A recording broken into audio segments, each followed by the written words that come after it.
This is Pod Populi, podcast for the people.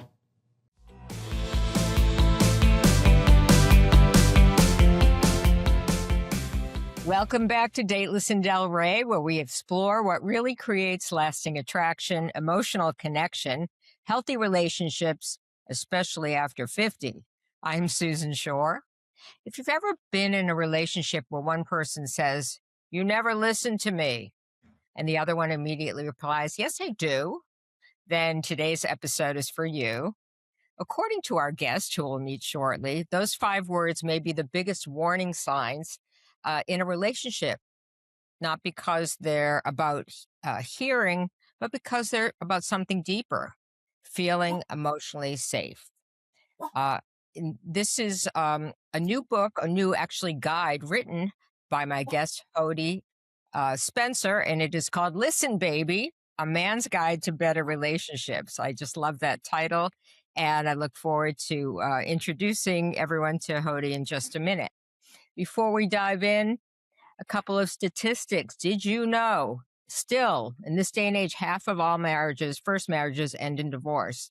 You know, I kind of thought maybe the gray divorce trend would be dissipating, but apparently we still are moving on in great numbers. Communication problems consistently rank among the top reasons that couples seek therapy. And according to relationship researcher Dr. John Gottman of the Gottman Institute, couples who stay together and aren't conflict free simply know how to repair the conflict better. They're not, it's not like they don't fight, they just fight the right way. Our quote of the day: the biggest communication problem is we do not listen to understand, we listen to reply. I love that. That's from Stephen Covey, who wrote The 7 Habits of Highly Effective People, among other things. As I said, my guest today, his name is Hoady Spencer, and at the end of his own marriage, he began to ask one difficult question: what did I miss? So, Hoady, welcome to Dateless and Delray. Thank you. Good morning. Thank you for having me. Yeah, thanks. You're coming to us from the West Coast. I'm on the East Coast, but it's nice to have you. I am in cloudy gray Seattle today, but it's supposed to get nice, so look forward to it. It's a beautiful city. It really is. So tell us a little about your background, what you do professionally, and then your personal life, if you would, and what got you to write this guide for. Sure, love to.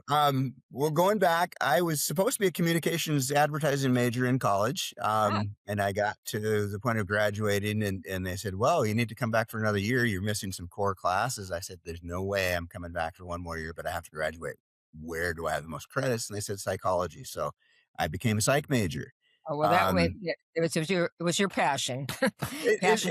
It's interesting. It's the people business. It's very, very interesting. So, I did not get married till I was 36 years old. I dated a fair amount. I've had, 4 or 5 girlfriends in the 3 to 5 year range. And then I was out on a blind date with a woman, and I saw who was to be my future wife walking the other way. And she had been in a sorority that I knew her from college, and we went out, had similar backgrounds, grew up in the same little town, and it just it was magical. We liked the same stuff, and off we were to the races. So I was married for 20 years, and I thought things were great. I thought my parents had been married close to 45 years when my dad passed, and I thought it was a forever commitment, if you will.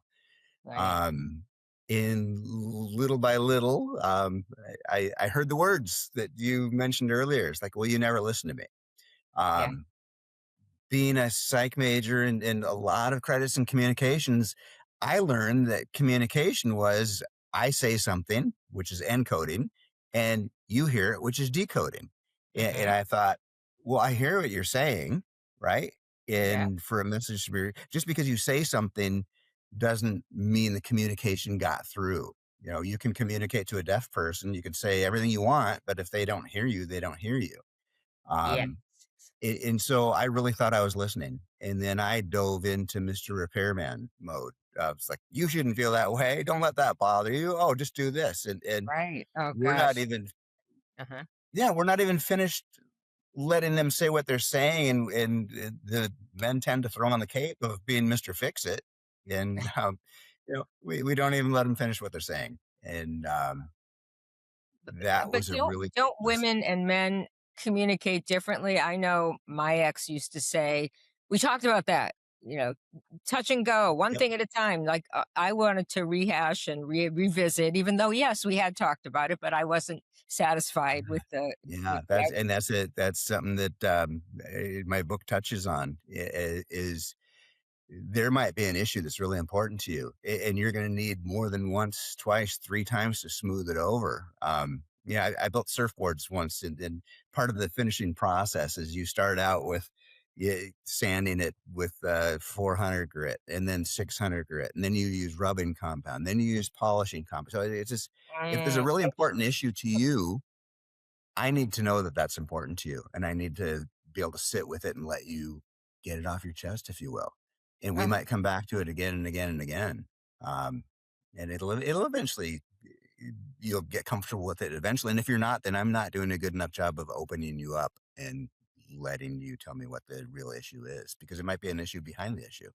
and it is very gender specific, or are there times when the woman's not hearing the man in that same way?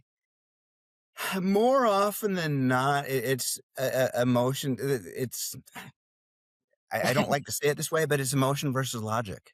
Um, Guys tend to fix things and speak very matter of factly with each other. Women tend to speak very emotionally with each other. Um, one thing where I think a lot of men get in trouble is, and where I got in trouble was I would react. My wife would say things and I would let it, uh-oh, that bothers me. Now, all of a sudden, it's not just the issue that she had. Now she's having to babysit my emotions. Why am I reacting to that when Mm, wait, I'm here to fix this. I'm doing you the favor of listening to you and being your Superman. And now you're directing your ire at me. So there's a lot to learn from it's easy, but it's not easy. But yeah, you have to get into the, being able to accept someone's emotions and listen emotionally. right. And you mentioned this tendency for men to want to fix things. But so do you work with men, or you kind of share with men this idea that they have to resist that temptation to, okay, here's what we're going to do, fix it? I try to. I try to. It's just Yeah. listen, and questions beget more questions. Um, so usually you're not going to get it might be an issue three levels deep, and you're going to have to listen to the first thing. One thing I talk about is the ability to let a woman unpack, and she might come home with a bag full of, let's say, a grocery bag, and one by one she wants to reach in, pull something out, and hand it to you. You can't take it. You have to let her hand it to you. So, boom, she talks about Sally at work that was mean to her. Okay, great, wow, and just acknowledge it. Let her let it all out. You don't have to keep it. You can take the bag and throw it away. The important thing is to get it off her chest. And you can't go grab it from her. She has to one by one let these things out. And pretty Right. soon you'll get down to the what the real issue is. Okay. So that's the end result of that process is emotional security. Would you say, is that I how like one to of think a woman has to feel heard and understood in that, and be able to talk about anything without judgment. Another part of my book is the fact that you're communicating is good, whether you're doing it as a calm, placid water or a hurricane. It's communicating, and my job's not to react. Okay, there's a real difference of um, reacting versus responding. And sometimes if things get heated and they get out of control, you might just have to say, "Hey, honey, you know what? I know this is really important to you. I need a minute to decompress. We're going to come back. We're going to pause this communication, if you will. Mhm. And I need to go out, mellow out for a minute and come back, and then I'll be Not ready to hear you." yeah, right. And So you it's okay to step away and regroup and then come absolutely, back. absolutely, Mhm. you have to step away. And then another thing from a man's standpoint, we don't get this, but we get triggered. Okay. And so I think it's really, really important to stop, time out. Why am I getting triggered? What did she say? Do I not make enough money? Am I rude to people? What is my insecurity? Do I have skinny legs? Do I not dress well? Do I have bad teeth? What's my issue? Why am I allowing her to push a button? We should have no buttons. Okay. Whoa, that's a tall order. It's a really tall order. Okay. But we need to become comfortable and acknowledge, why am I insecure about this? And hopefully you can work through it on your own. Maybe you need professional help. But if now, hopefully, she's not pushing your buttons intentionally, right? If so, that's another issue that we need to kind of Right, go dig a little deeper on. But what's my issue? Why am I getting upset about this? And because that turns the communication into an argument, right? right, right. What about women? Maybe they are too critical. I'm speaking for yes, a friend. And so, that criticism, it does make the partner defensive and justifiably, I think, but it's a hard Sometimes, habit but to break. you know what? If you feel heard and understood, you're not going to be critical. Okay, if your point is accepted. If I do something that bothers you, okay, and I was seeing someone, still kind of am, and I do things. I say, hey, sometimes I need to step in it before I know it bothers you. And then I told her, I said, look, I can't promise I will never make this mistake. And it happened to be teasing. I was taught that teasing means people like you. That's how my parents put it. And this woman didn't like being teased. To me, it was an affectionate way of communicating. She didn't like it. And so I said, I can promise I will never try to. I can't promise I'll never do it again, but I will try not to. That's the promise I can make to you. So Right, right. it's, So we have to understand what people's history and their trauma comes from. And and we learn. Yeah, we learn. Yeah. Yeah. okay, We do learn. you have So any examples of relationships that really transformed when that awareness of this communication dynamic changed? yeah, I've got a friend who, a couple of friends that the challenge for me is getting people to read my book. But yeah, I've got some people that just are mind blown. In my own case, my wife and I had, well, she had decided she didn't want to be married anymore. And we had a vacation property over in Idaho. And I said, well, I'm going this weekend. She said, well, I'm going too. Do you want to go together? And that might be a little weird. There's separate rooms, so we can, yeah, that sounds great. Um, And about 2 weeks later, went out for a walk, and she said, "You know what? On that trip to Sun Valley, I felt like that was the first time you had listened to me in 20 years. And I could tell by things that you said the next day or 3 days later that you had been listening to me." And I was like, "Wow." And then she's like, Hmm. "Had you been doing this the whole time, we probably wouldn't have gotten divorced." I said, "Can I use Wow. that quote? Can I use that quote?" But it's, Yep.